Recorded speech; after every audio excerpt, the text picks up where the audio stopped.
a partir do momento em que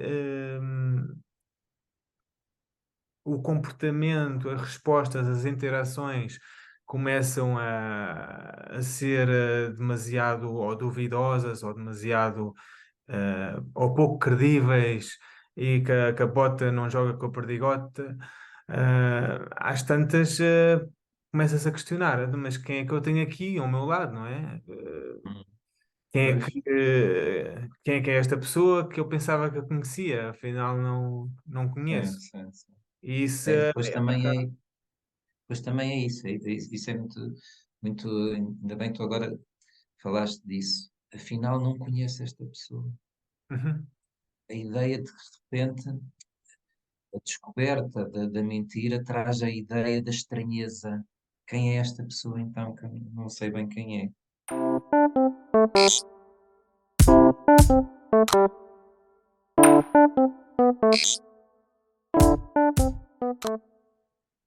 Olá, Hugo, como estás?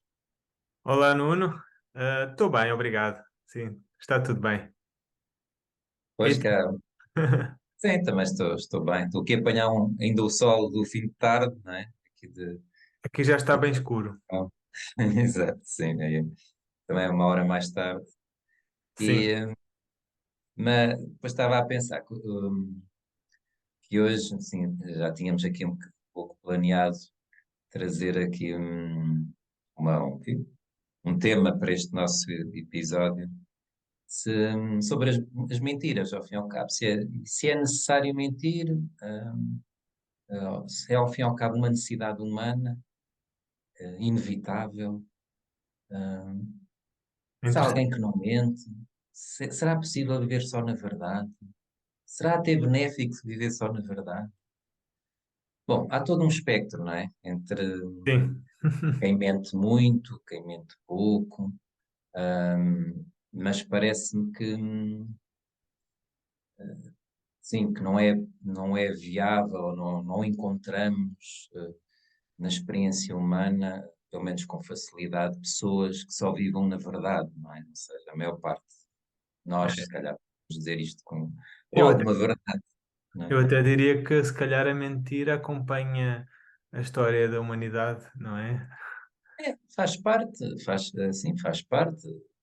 Podemos, considerar que, principalmente até para, enfim, para quem tem alguma idealização face a algumas pessoas da humanidade, não é, que viveram totalmente na verdade. Ou, quem sabe, sim, devendo também um pouco essa fé, que isso realmente tenha sucedido e, portanto, é respeitável quem tenha essa dita fé. Agora, pensando na humanidade, vá, mais no seu todo e naquilo que é mais genérico, não tanto particular, bom, parece que é mesmo que está entranhado na experiência humana a ideia de nos enganarmos, em parte, não é? E, enganarmos aos outros, enganarmos também a nós próprios, que às vezes essa é que é a parte também assim, um pouco mais difícil de observar, hum, uma negação que a pessoa não se apercebe que está a fazer daquilo que é mais real, mais da vivência da pessoa. Então, isto, aliás, o Sartre utilizava um termo para isto, Jean-Paul Sartre, falava neste aspecto dos auto-enganos quanto à responsabilidade, às escolhas livres das pessoas e a pessoa poder encarar isso enfim, com verdade, mas falava no seu contrário, portanto, o auto-engano, quando a pessoa se afasta de encarar isso, a responsabilidade que tem pelas suas escolhas, como a má-fé. Esse seria o termo que ele encontrou. A pessoa está em má-fé. Bom, mas bom, que a má-fé é qualquer coisa existencial também. Ou seja, não é só de alguém, não é uma determinada pessoa que está em má-fé. É existencial, faz parte da condição humana. O problema é quando isto parece que está muito intensificado. Quando a pessoa não se, pouco se autoquestiona Uhum. e sobre o que anda a fazer, sobre a responsabilidade das suas escolhas, aí apercebo que até são muitas vezes as pessoas que chegam em maior sofrimento à clínica, à psicoterapia, é quando existe aqui a má-fé está em alta. A pessoa não se apercebe, sabe que está a sofrer, mas parece que é uma espécie de vítima do mundo, do destino, dos outros, não é? Das Uhum. condições ou das circunstâncias, como se não tivesse a escolher e a contribuir para aquele próprio sofrimento, como se não se apercebesse que está a construir o próprio sofrimento também, pelo menos em parte. Então aí o sofrimento costuma estar muito elevado. Portanto, dá muito jeito que a pessoa se autoquestione, encara a má-fé, todos em parte à partida temos, ou pelo menos quase todos vamos encarar assim, e que encare isso, até porque o sofrimento a partir daí tende a diminuir, porque eu ao encarar mais as condições que tenho para existir, a responsabilidade que eu tenho pelos meus atos, eu posso ir alterando as coisas. E pelo menos alguma parte do sofrimento que seria desnecessário pode ser evitado se eu estiver a perceber das consequências dos meus atos. Mas se eu não me estiver a perceber das consequências dos meus atos, não é? É de escala. Mas esse passo não surge assim de um momento para o outro, não é, Nuno? Esse passo em que se passa de uma história mentirosa, vá, para uma história verdadeira, não é? Não, é toda, assim, também por isso os processos psicoterapêuticos costumam ser longos, pelo menos com adultos, com crianças às vezes são mais curtos, e adolescentes, na minha opinião, costumam já demorar um pouco mais de tempo, isto em termos médios, e com adultos a coisa está ali muito cristalizada já, alguns hábitos de vida, algumas concepções sobre o viver que levou ao sofrimento, então tem que se andar ali. Sim, a partir também pedra um pouco, mas a desafiar às vezes um bocadinho estas histórias de vida, até que ponto a pessoa se apercebe que também se construiu isto, que na altura até poderia ter algum sentido, mas deixou de fazer sentido se calhar, e é por isso também vem à terapia. Já virem à terapia, começarem a vir à terapia, já é um passo de autoquestionamento. Eu vou lá para perceber melhor. Portanto, logo aí a má-fé já deve estar a diminuir, não é? O ato de pedido, não é? Se for um pedido realmente autêntico, se não vem porque é a mulher que quer, não é? O marido vai, e o marido vai lá fazer, ganhar uns créditos por ter ido à sessão de psicoterapia, que às vezes acontece este tipo de fenómenos, não é? Que vêm à psicoterapia porque dá jeito ali numa relação qualquer, porque atenção, estou a fazer psicoterapia, estou a fazer aquilo que tu me pediste. Seja, também é uma má-fé quanto ao próprio processo. Não estão lá com a motivação intrínseca, não é? Estão Sim, para um ganho secundário. é. E, e aí, pois, tem que se também trabalhar isso e perceber até que ponto a pessoa quer estar lá por razões mais abrangentes de vida ou só está ali para obter uns créditos numa relação que dá jeito. Hum. Mas, enfim, assim, isto das mentiras, não é? Eu aqui trago mais esta vontade de olhar aqui para o fenómeno do auto-engano, mas sim, sinto eu que também é importante falarmos do que é que nos leva a mentir também aos outros, deliberadamente, e ou com a verdade me enganas, que é selecionar partes da verdade que nos dão jeito e omitir outras, não é? Ou exagerar até determinadas coisas que também pode ser uma mentira. O exagero é uma mentira também, né? É uma parte que é mentirosa, não é?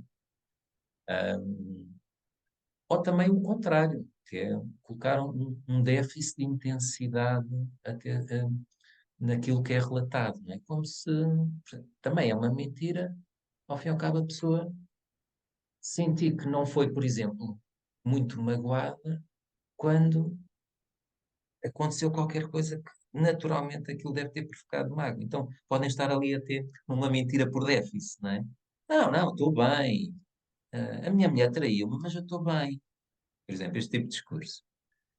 Bom, a pessoa até pode estar bem, mas leva-nos a pensar que se calhar a pessoa não está a querer encarar toda aquela dimensão de ter sido magoada, não é? Não quer sentir tanto a dor, está a fugir dela, não é? Uhum. E, portanto, uma dor que não é encarada, que não é observada, que não é compreendida, é negada, não é? Hum, bom, mas estou aqui já a falar há algum tempo, estava também, hum, sim, queria também saber assim, a tua opinião ou a tua visão também sobre isto. Eu ando assim mais atento agora a estas questões, sobretudo dos autoenganos ou a má-fé, como dizia o Sartre, quanto à responsabilidade, à própria Uhum. liberdade humana, das escolhas. E, quer dizer, que estamos condenados a escolher e, portanto, que uma não escolha é uma escolha. Quando a pessoa diz, mas eu parece que não sei o que fazer, não sei o que escolher. Não, a pessoa já está a escolher alguma coisa. Não há essa possibilidade de parar a existência e não estar a escolher. Estamos a escolher qualquer coisa. Não é? É inevitável. E desde logo, essa é uma das questões até importantes, até para trazer um bocadinho mais de verdade. Não, a pessoa está a escolher. Está a escolher. Sim, E perceber o sentido da escolha. Que escolha é essa que a pessoa está a fazer? Se é vantajosa, se realmente lhe traz bem-estar psicológico e uma boa relação com os outros, ou não. sim, sim. Não escolher é já é também uma escolha, não é? Não É, escolher. já é uma, a pessoa está a escolher qualquer coisa.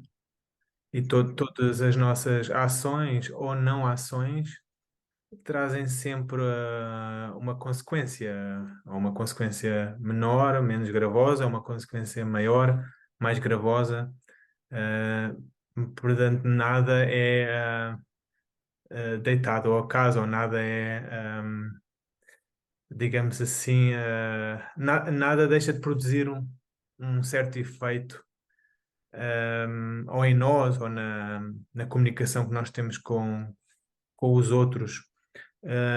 E eu penso que falando de mentiras, desde logo, e tendo nós constatado que a mentira acompanha um bocadinho a história da humanidade, a pergunta que nós poderíamos colocar era, mas então, em primeiro lugar, o que é mentira? Uma perspectiva assim mais genérica. Poderíamos dizer que é, do ponto de vista muito individual, é,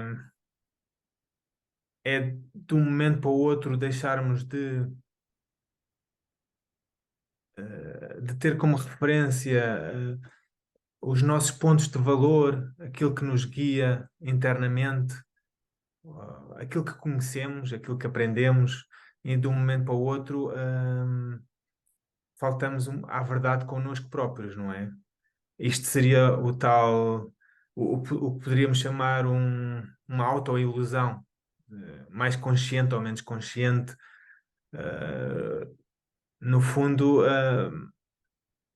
em termos práticos, nós sabemos que estamos a viver uma mentira, não é? Isto vê-se muito em histórias, em romances, em filmes. Há sempre alguém que diz, principalmente aqueles filmes que, olha, que podem ser sobre a psicoterapia ou relações amorosas, ou seja, o que for. Tu estás a viver uma mentira, não é? Isto tem sempre uma conotação mais existencial, não é? No sentido em que estamos a afastar-nos daquilo que é o nosso eu, não é? Já que há tempos fizemos referência a um livro que tinha como título A Traição do Eu, do Arno Gruen. Lembras-te? Ah, quem lembra, bem. E nessa altura foi a propósito do quê? Ahm, Bom, já lembro-me que a ideia, que aliás é a grande ideia do livro, a ideia de que em certos momentos da nossa vida estamos a agir não segundo aquilo que acreditamos, mas porque o contexto de alguma forma quando digo o contexto, a forma como vemos o contexto, nós de um momento para o outro acreditamos que não vendo a nossa verdade tal e qual sabemos que é, nos traz mais vantagens. Ou é quase um mecanismo de sobrevivência, né? Isto Uhum. leva-nos então um bocadinho para a resposta do porquê é que mentimos, não é? Que muitas vezes pensamos nós que criando uma história alternativa para nós próprios temos mais hipóteses de sobreviver. E a mentira funciona então como uma defesa, não é? E uma defesa bastante trágica, porque principalmente para aquelas pessoas que têm mais noção, não é? A chamada noção, que no fundo, em certos momentos, não digo sempre, conseguem ser mais verdadeiras consigo próprias, sabem que estão a mentir, não é? E por isso é mais trágico ainda. E quando digo mentir, é mentir connosco, é a tal história eh,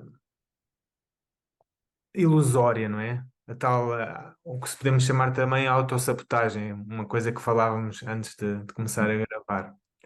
Sim. Portanto, esta mentira a nós próprios, não é? Esta mentira existencial. E depois, porque é que mentimos? Lá está, também pode ser respondido com mentimos com a intenção de obter vantagens do outro, não é? E aí estamos a entrar numa, por um lado podemos chamar a psicopatologia do mentiroso, não é? Aquele que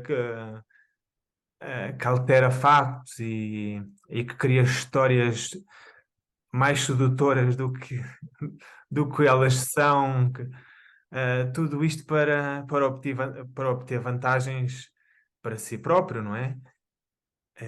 Estou-me a lembrar, pode ser um narcisista, pode ser Sim. aquele que distorce uh, um, pode ser o político sabotador ou o político com muita lábia, como costuma dizer. Pode ser, Manipulador? Pois. pode ser um manipulador, exatamente. Eu fiquei um bocadinho mais lento porque eu queria lhe chamar psicopata, mas depois penso que Ah, isso sim. traz muitas associações. Acho que a palavra manipulador é mais acertada, assertiva neste caso. Portanto, a mentira, como se quisermos, só respondendo à pergunta porque é que a mentira existe, respondendo com destas duas formas, ehm, só por aí percebemos que a mentira pode estar muito viva, não é? Porque seja no nosso. Seja. Não estamos aqui a tentar passar por seres um, intocáveis e que só praticam o bem, não é? É o que também falávamos antes. Acontece connosco, acontece com as pessoas à nossa volta e acontece nos chamados mass media, não é? As pessoas, naquilo que poderemos chamar de público ou de contexto social geral. Sim, sim, agora aquilo que falaste estava-me a fazer especial sentido na questão dessa dimensão narcísica da mentira, não é? Ou seja, eh, sim, parece-me, não é, que podemos realmente pensar que a mentira parte ou surge através dessa nossa mais dessa nossa dimensão, parte da personalidade mais narcísica, uma parte de nós em déficit de amor, de segurança, de bons afetos na relação com os outros. Então, Uhum, parece que precisamos de mentir porque não nos sentimos também seguros, não nos sentimos suficientemente amados e precisamos, parece que precisamos, necessitamos de colocar a mentira de modo como se fosse uma tentativa de corrigir essa, essa falta de amor, é como se a mentira também tivesse aqui um, uma intenção, às vezes, de deixa cá ver se a pessoa gosta também mais de mim ou me valoriza mais se eu colocar esta mentira. E pode ser uma valorização para fins eleitorais, não é? Político que manipula a verdade ou até mente ao eleitorado, hum, ou pode ser, olha, alguém que está apaixonado por alguém e tenta valorizar-se em demasia, não é só mostrar a parte que também sente das suas qualidades e omite deliberadamente as coisas mais difíceis de si mesmo, não é? Mentira, não é? Está, no fundo, a colocar-se apenas num ângulo e o resto do ser esconde-o, não é? uhum. E, aliás, eu sinto que isto até acontece muitas vezes no início ou pré-relações, não é? A pessoa tenta conquistar através aqui de uma cosmética de ser, não é? Olha, que eu vou-te fazer muito feliz, eu consigo isto e aquilo, tu comigo é que ficarás bem, como se aquilo depois fosse um mar de rosas sem espinhos nenhuns, não é? Ora, é uma mentira. Mais tarde ou mais cedo vai-se ver os espinhos das relações, os problemas depois acabam por surgir, mas de início parece que até precisamos acreditar um bocadinho na mentira, não é? Um bocadinho, isso é uma espécie de conto de fadas, não é? Ou pelo menos Vamos de ser felizes para esquecer, sempre. nem sempre precisamos de acreditar na mentira, muitas vezes, ou mais vezes, precisamos de esquecer que existem esse tal, que esse tal lado existe, não é? Pois, a Ou seja, idealização. tu falaste aí no exemplo do início de uma relação, né? Naquela fase de sedução, naquela fase É, de é, nós, nós estamos ali um bocadinho para vender exato. o nosso lado que achamos que é o melhor lado, não é? Em campanha eleitoral. Em Estamos em campanha campanha eleitoral, eleitoral. exatamente. Exatamente. Ah, bom, poderia-se perguntar, então, mas não falas dos teus podres, vá, ou dos teus lados menos bons? Uhum. Ali naquela altura não dá jeito, não é? Não dá jeito. Não dá jeito. Agora, lá está, isso também é o que se chama, talvez, também podemos chamar a experiência ou maturidade, que com o passar do tempo, nós, nas várias relações que vamos começando, e não só amorosas, vamos também, por mais que a pessoa esteja em modo sedutor, nós Uhum. sabemos que aquilo, inevitavelmente, não é só aquilo, não é? Pois. E É há uma um fachada. lado. E já estamos, É uma... não digo que é uma fachada, mas para além daquilo existe também um lado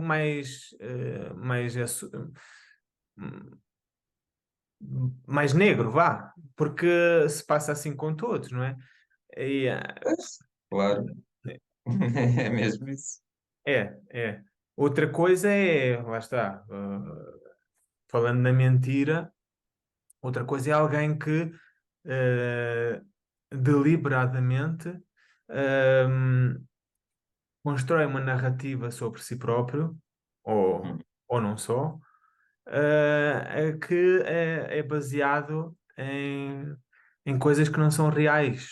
É baseado em certos de histórias, em episódios que não correspondem à vida da própria pessoa, né? É aí que estamos a chegar a um ponto ou temos retratado aquilo que se pode, em última análise, chegar a um estado mentiroso tal que estamos num estado quase dissociativo entre aquilo que a pessoa é na realidade e aquilo que a pessoa pensa que é, porque às tantas já está a contar, ou, por exemplo, um exemplo, a pessoa baseia-se tanto naquilo que sabe que a pessoa que tá à sua frente gosta de ouvir, que às tantas, uhum, hum, a linha narrativa da pessoa para viver a sua vida é ir atrás daquilo que o outro, que acha que o outro quer, ou quer ouvir, pois, ou precisa. Ah, sim, claro que isso é um caminho fértil para um estado, lá está, de, de ilusão, de dissociativo quase, não é? Entre que a pessoa perde um bocadinho também a sua, perde as suas características próprias, não é? E sim, sim. Sim, fizeste agora, sim, lembrar-me, sim, um quadro mais psicopatológico, não é? Da perturbação borderline, que muitas vezes está nesse modo, não é? Adesivo à sim, identidade do outro, não é? sim, é um bom Ou exemplo, então é esse exemplo mesmo. Bom exemplo, sim. que a pessoa tenta realmente ser aquilo que o outro quer que a pessoa seja, mas depois aquilo, esse modo de relação é instável, não é? Não se sustenta, É, porque já parte da própria instabilidade da pessoa que o faz, não é? A perturbação borderline também é muito caracterizada pela instabilidade, não é? Então, isto não se sustenta, essa tendência adesiva ao outro. Os adesivos acabam por cair, não é? Não se sustentam. Ah, sim, então, eh, sim, há todo um espectro, não é? Há pessoas que estão mais na verdade, ou tentam estar mais na verdade, construírem relações mais íntimas, com uma comunicação mais verdadeira, colocarem-se mais em causa, revelarem aspectos vulneráveis de si, com coragem, que isso também implica. Isso é muito bom, sim, para relações que se querem profundas, íntimas, como as relações de casal ou de amigos próximos, desde logo aí, não é? Portanto, termos algumas relações onde a verdade esteja mais realçada. Não se alcança lá a verdade absoluta. Sabemos que há coisas que também é difícil contar e que omitimos, vergonhas que até temos guardadas em nós e que preferimos não comentar absolutamente a ninguém, nem mesmo a um psicoterapeuta. Há até agora lembrei-me de um livro do Irving Yalom que tem mesmo o título Mentiras no Divã. Não é? Pronto. sim, E é verdade. agora Verdade. lembrei. E, hum, e sim, os próprios pacientes mentem aos psicoterapeutas. Aliás, até na preparação aqui do nosso episódio, reparei num estudo em que, em que se questionou, não sei, acho que foi cerca de 500 e tal pessoas que estavam, ou que tinham feito psicoterapia, se tinham alguma vez mentido ao psicoterapeuta. 90 e tal por cento das Ah, sim, pessoas sim. disseram que sim. Eu li, tu enviaste-me, eu li esse artigo, sim. 90 e tal por cento das pessoas disseram que mentiram ao psicoterapeuta. O quê? Vejam bem, não é? Ok, elas aí até foram muito verdadeiras no Ah, questionário, como é sim. que querem? Ou terão sido, terão sido. Sim, assim. Mas imaginemos que sim, não é? Alguém que confessa uma mentira, à partida estará. É mais provável que esteja a dizer verdade, não é? Só se a mentira lhe der algum. O confessar uma mentira também pode lhe dar algum benefício, não é? Que às vezes também as coisas são tão complexas que às vezes até confessar uma mentira ah, até pode ser uma mentira. Exatamente. Para proteger alguém, não é? Sim, eu confesso que fiz isto ou aquilo, mas estou a querer proteger o meu filho, ou a minha mulher, Uhum. ou à frente para ser o culpado. Às vezes há coisas deste tipo, até. O altruísmo da mentira, não é? Um bocadinho isto. Sim. Vou proteger alguém mentindo, não é?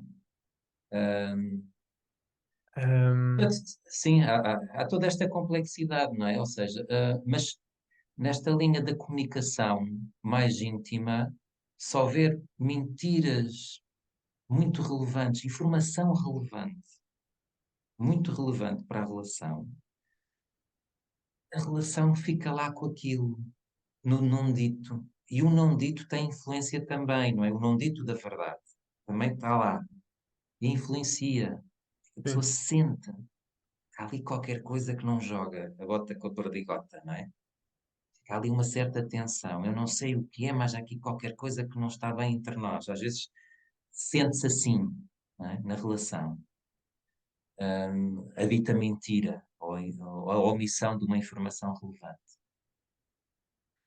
E, mas, pois, as relações mais saudáveis, à partida, também são aquelas que trazem mais verdade. Mais verdade. E depois também isto promove confiança.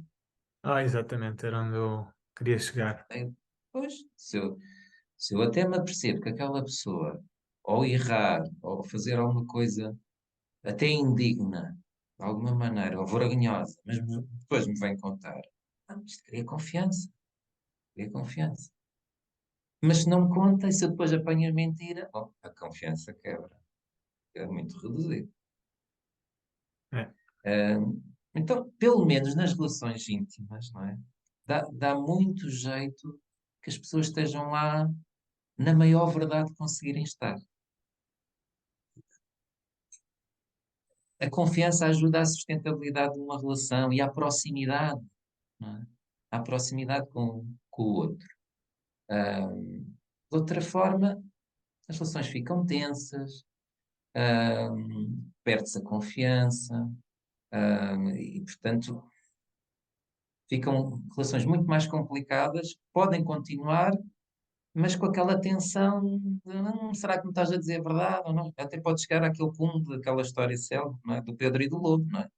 Que é sim. tantas vezes o Pedro diz que estava ali o lobo, não é? Atenção, cuidado com o lobo, e as pessoas foram-se apercebendo que não havia lobo nenhum, e depois um dia, quando o Pedro diz, não é? Que afinal o lobo está mesmo ali, ninguém acreditou, Ninguém não é? acreditou. É, É, isso pois é. é um paradigma perfeito, a parábola perfeita Pedro e do lobo. da desvantagem da corrosão que uma mentira pode provocar numa relação.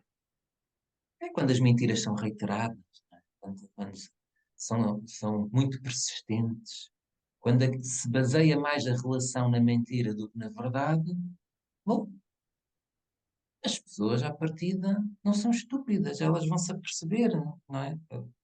Ou pelo menos ter ali alguns sinais, indícios de que estão a ser enganadas. É, porque apesar de todas as relações beneficiarem com espontaneidade e com criatividade, eh, as relações vivem acima de tudo da estabilidade de se poder contar com aquilo que se sabe que se pode contar, isto é, e com a confiança. E só se obtém quando percebemos que a pessoa que temos ao lado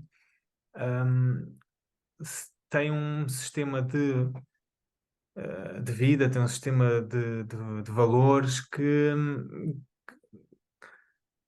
é coerente com ela própria, ou seja, a pessoa guia-se, há coisas que são importantes para ela e nós sabemos com o que podemos contar. Portanto, é por isso que é isso também que nos fez aproximar dessa pessoa, não é? É a pessoa guiar-se por esse determinado tipo de valores. A partir do momento em que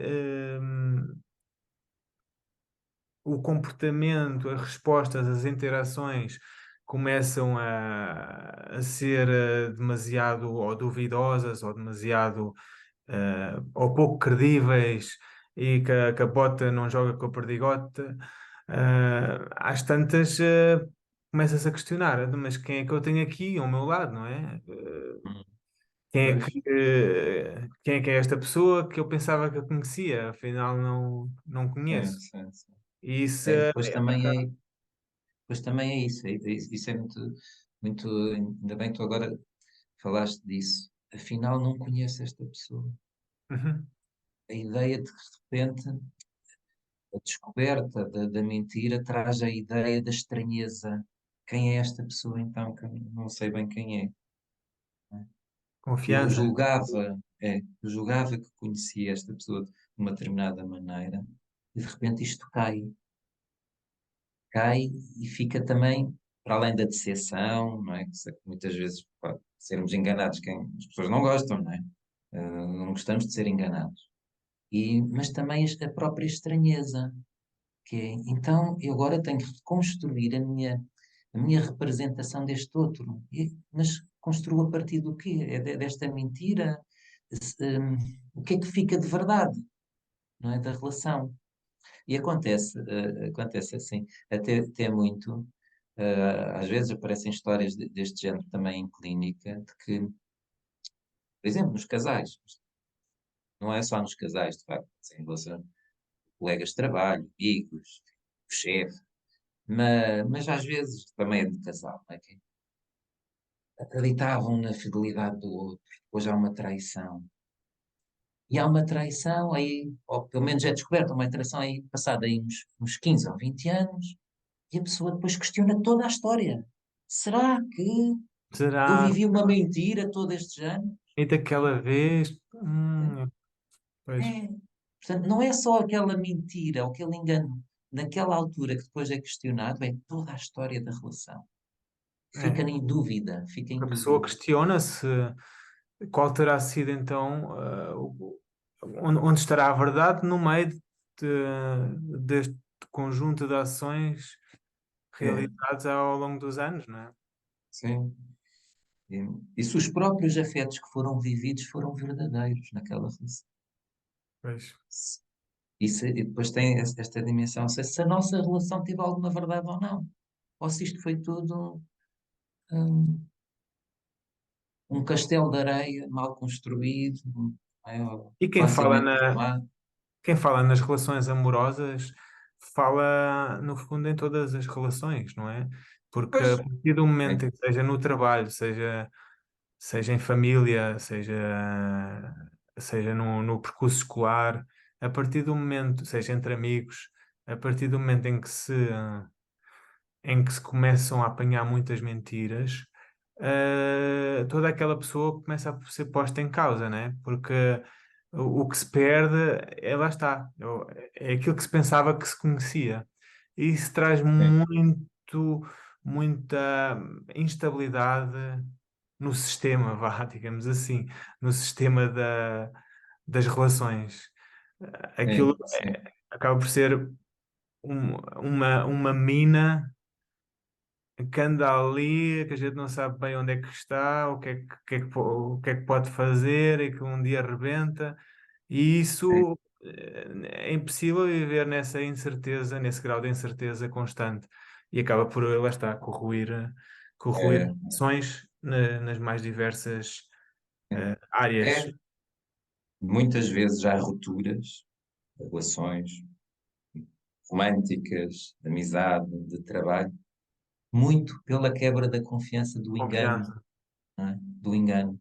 Fui enganado por esta pessoa, já não conto contigo como amigo, ou como amiga, como marido ou mulher, ou já não te quero trabalhar comigo. É, sim. Eu sei que estamos quase aqui a ficar nosso tempo. Queria só acrescentar aqui algo Pois. que parece também que é relevante. É que a mentira, ainda por cima, traz uma tensão para o próprio, que é a tensão de que pode ser apanhado na mentira, não é? Tem que se lembrar que mentiu inclusivamente àquela pessoa e o que é que mentiu, não é? Para, de alguma maneira, não ser apanhado. Ou seja, a ideia de agora que eu menti, há o risco de ser apanhado. Fica uma tensão, uma ansiedade, uma angústia. Sim. É que ainda por cima, depois, para própria pessoa que mente deliberadamente, aquelas mentiras muito cabeludas, não é? E, depois fica com esta tensão. Bom, e agora? Se calhar qualquer dia sou apanhado. Fica É. ansioso. Pois. Fica ali É, metida num enredo mas, de onde é difícil sair. é. Bom, estamos Bom, aqui já no é, tempo, não é? Sim. E, bom, é um tema assim universal, as mentiras, não é? Ninguém vive só na verdade. Ou quase ninguém, vamos colocar pelo menos assim. Ah, teoricamente, se calhar alguém consegue viver totalmente na verdade, mas não é isto que nós vemos no dia a dia na relação uns com os outros. Ah, todos nos enganamos também um bocadinho a nós próprios, ou quase todos, não é? A tal má fé sartriana. E, bom, sim, estamos mesmo a concluir. Olha, um abraço para ti, sim, até breve, um abraço a todos que nos acompanham. Um Sim, abraço para ti também, Nuno, e um abraço para todos aqueles que nos acompanham. sim, até breve. Até breve.